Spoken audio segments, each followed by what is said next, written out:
Puto bibingka ang tawag ko dito. Meron bang ganon? Opo, dahil para sa bibingka ang mga sangkap nito at steaming method lang po ang pagkaluto nito. Hi, I'm Dance, and this is my channel.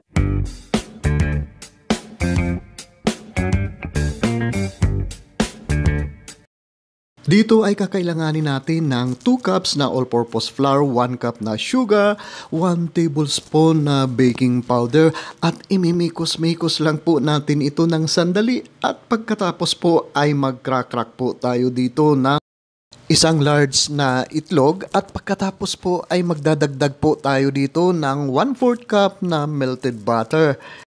Idagdag na rin natin dito ang 1/4 cup na kakanggata o coconut cream. Ay medyo sticky po ang ating kakanggata dito dahil galing po ito sa chiller. At pagkatapos po ay maghahalo din tayo dito o magdadagdag ng 1/3 cup na powdered milk at saka idadagdag din natin dito ang ating 1 cup na water o tubig. At pagkatapos ay hahaluin lang po natin ito ng hahaluin hanggang sa ma-achieve po natin ang isang smooth na butter. Special shoutout nga pala kay Albina Lopez of Abbeydale, Calgary, Alberta, Canada. At saka kay Eileen Gettysburg, Pennsylvania, US of A.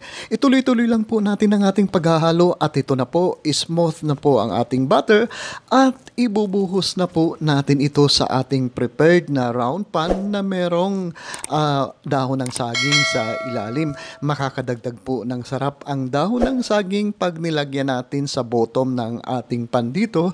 At pagkatapos ay itatap po natin, maglalagay tayo ng salted eggs sa ibabaw at saka grated cheese na rin para mas malasa po ang ating steamed bibingka dito o puto bibingka dito. Ayan na, nag-grate po ako ng cheese dito. Kahit anong cheese ay pwede po dito. At pagkatapos ay i-steam po natin ito mamaya. I-steam lang po natin ito ng mga 30 minutes para sigurado po tayo na lutong-luto na po ang ating puto bibingka dito. Over medium heat lang po ang ating pag-steam dito para hindi masyadong umalsa ang ating bibingka dito at ito na po ang ating na-steam o luto na po ang ating bibingka. Para masigurado po na luto ang ating bibingka ay i-check po natin sa pamamagitan ng pagtusok ng toothpick dito at pagkatapos ay lagyan uli natin ng grated cheese sa ibabaw para mas malinamnam po ang ating puto bibingka. Palalamigin muna natin ang ating puto bibingka bago po natin i-slice ito para mas maganda po o hindi masira ang madurog ang ating puto bibingka dito. At kung meron po kayong mga comments o kung meron po kayong mga request na recipe, paki-post lang po sa comment section sa baba at sisikapin natin na tugunan ito. O ayan na, tikiman portion na. At kung nandyan pa po kayo nanonood, ibig sabihin lang yan ay nagugustuhan nyo po ang video na ito.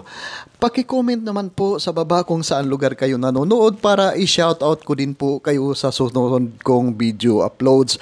Maraming salamat po sa panonood.